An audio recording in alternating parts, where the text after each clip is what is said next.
Already doctor Ajay గారు జన్యు మార్పిడి పంటల గురించి, ఈ జన్యు మార్పిడి పంటల్లో శాస్త్ర పరిజ్ఞానం గురించి, అలాగే ప్రపంచంలో ప్రస్తుతం జన్యు మార్పిడి పంటల స్టేటస్ గురించి ఆల్రెడీ చెప్పారు.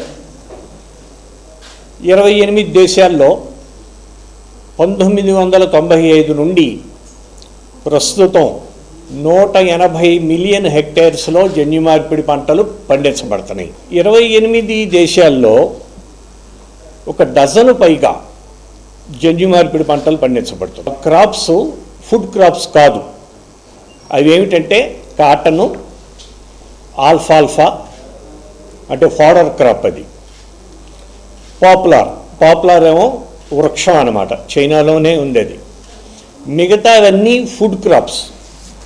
Next slide. ఇది మన పాపులేషను మనందరికీ తెలుసు, మనం 2050లో ఎంతమంది అవుతున్నామో.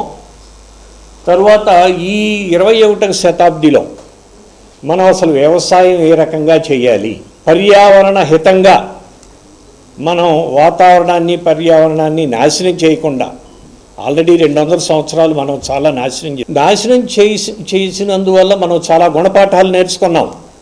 సో పర్యావరణాన్ని మనం ఇప్పుడు ఏమాత్రం భవిష్యత్తులో నాశనం చేయకుండా పరిరక్షించుకుంటూ మనం వ్యవసాయం చేయాలి. అది అసలు మన ముఖ్య ఉద్దేశం 21వ శతాబ్దం. సో దానికి మనం ఏం చేయాలి?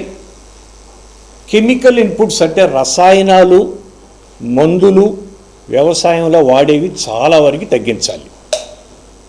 అలాగే ఫర్టిలైజర్స్ కూడా మనం చాలా వరకు తగ్గించాలి. ఎనర్జీ అంటే మనం వాడుకునే ఎనర్జీ కూడా, ఎలక్ట్రిసిటీ అనండి, పవర్ కూడా అగ్రికల్చర్లో చాలా తగ్గించాలి.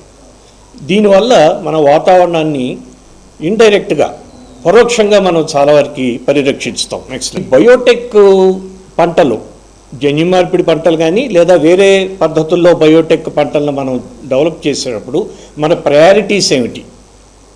మన ముఖ్యమైన ప్రయారిటీసు పెస్ట్ అండ్ డిసీజ్ రెసిస్టెన్స్ అంటే రోగాలు, చీడల్ని తట్టుకునే పంటలు మనం తయారు చేయాలి.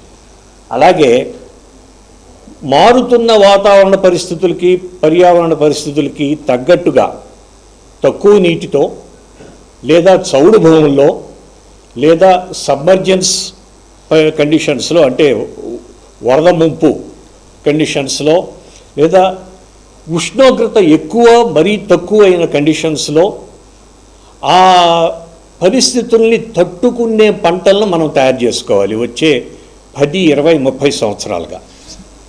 అలాగే మనం తినే భోజన పదార్థాల్లో 100% బ్యాలెన్స్డ్ న్యూట్రిషన్ ఉండాలి.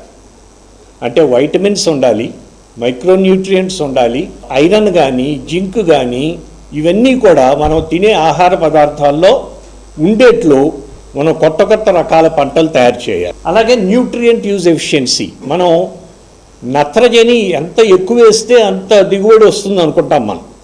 కానీ మనం వాడే నత్రజనిలో యూరియా కానీ డైఅమోనియం ఫాస్ఫేట్ కానీ సామాన్యంగా చూస్తే 70% వృధా అయిపోతుంది.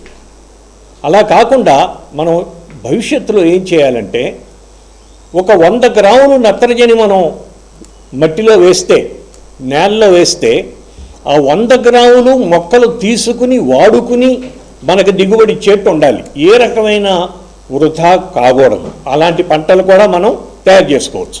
సో ఇప్పుడు మనకి అజయ్ గారు చెప్పారు, నేను మీకు ఆల్రెడీ చెప్పాను, కాటన్, ఆల్ఫాల్ఫా, పాపులార్ మాత్రమే.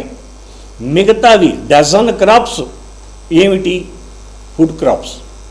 మొక్కజొన్న, సోయాబీన్, కెనోలా అంటే మన ఆవాల లాంటిది, కెనడా, ఆస్ట్రేలియా, యూరోప్లో. షుగర్ బీటు, పపాయ, బొప్పాయికాయలు, స్క్వాష్, పంకిన్, కుకుంబర్ లాంటిది అమెరికాలో, పొటాటో, తర్వాత వంకాయలు 2014లోనే బంగ్లాదేశ్ మొట్టమొదటిసారి జన్యు మార్పిడి పంటని రైతులకి రిలీజ్ చేశారు. సో అవన్నీ ఫుడ్ క్రాప్స్. ఈ ఫుడ్ క్రాప్స్లో ఉన్న లక్షణాలు ఏమిటి? జన్యు మార్పిడి చేయటం వల్ల వచ్చిన లక్షణాలన్నీ నేను ఇంతకుముందు చెప్పినవి చాలా ఉన్నాయి.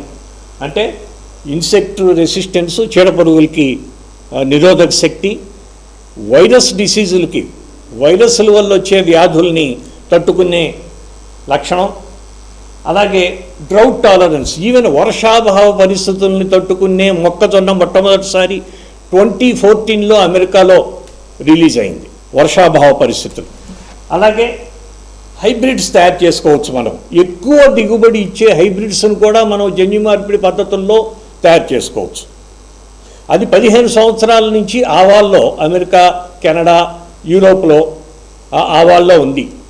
ఇప్పుడు మన ఢిల్లీ యూనివర్సిటీ వైస్ ఛాన్సలర్ గారు మన ఇండియన్ ఆవాలు అంటే బ్రాసికా జెన్సియా అంటాం, ఉత్తర భారతంలో పండించే బ్రాసికా జెన్సియాలో అదే రకమైన జన్యు మార్పిడి పంట తయారు చేశారు ఆయన.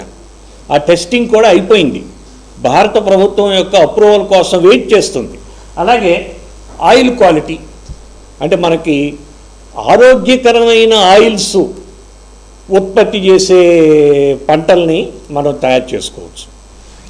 ఆల్టర్డ్ పిగ్మెంటేషన్ అంటే మన పువ్వుల పంటల్లో లేదా గులాబీలు ఇలాంటి వాటిట్లో మనకి ఇంతవరకు తెలియని లక్షణాలు, అంటే నీలం రంగు గులాబీ ఎప్పుడన్నా చూసామో మనం? చూడలేదు. బ్లూ రోజ్, ఆ బ్లూ రోజ్ అనేది ఆస్ట్రేలియాలోను జపాన్లోను కమర్షియలైజ్ అయిన జన్యు మార్పిడి పంట. ఒక్కొక్క నీలం రంగు గులాబీ $200 ఉంటుంది. అంటే ఒక ఉదాహరణ చెప్తున్నాను మీకు, అది కూడా 7-8 సంవత్సరాలుగా ఆ జన్యు మార్పిడి గులాబీ అవైలబుల్ అనమాట. ఇవి ప్రస్తుతం స్టేటస్. 180 మిలియన్ హెక్టేర్సు, 28 దేశాలు, అందులో 5 యూరోపియన్ దేశాలు, తర్వాత మన ఇండియా కూడా ఉన్నది. అందులో ఓన్లీ కాటన్ మనం గ్రో చేస్తున్నాం. బ్రింజాలు 2009 నుంచి మారటోరియం విధించబడింది. అయితే అదే బ్రింజాలు నేను ఇంతకుముందు చెప్పినట్టు బంగ్లాదేశ్లో 2014 జనవరిలో రైతులకి అందజేయబడింది. 3-4 నెలల క్రితం BBC వాళ్ళు బంగ్లాదేశ్ వెళ్ళి ఈ వంకాయలను పండించే రైతులందరినీ ఇంటర్వ్యూలు చేశారు. ఇంటర్వ్యూ చేసి మీకు దీనివల్ల ఏమైనా ప్రయోజనం కలిగిందా, దీనివల్ల మీకు ఎంత ఆదాయం వస్తుంది, ఎంత అధిక దిగుబడి వస్తుంది అంటే అందరూ దాదాపు 100% రైతులు మేము చాలా హ్యాపీగా ఉన్నాం, చాలా సంతోషంగా ఉన్నాం. ఇంతకుముందు 50-60 సార్లు మేము మందులు స్ప్రే చేసే పరిస్థితి ఇప్పుడు పోయింది.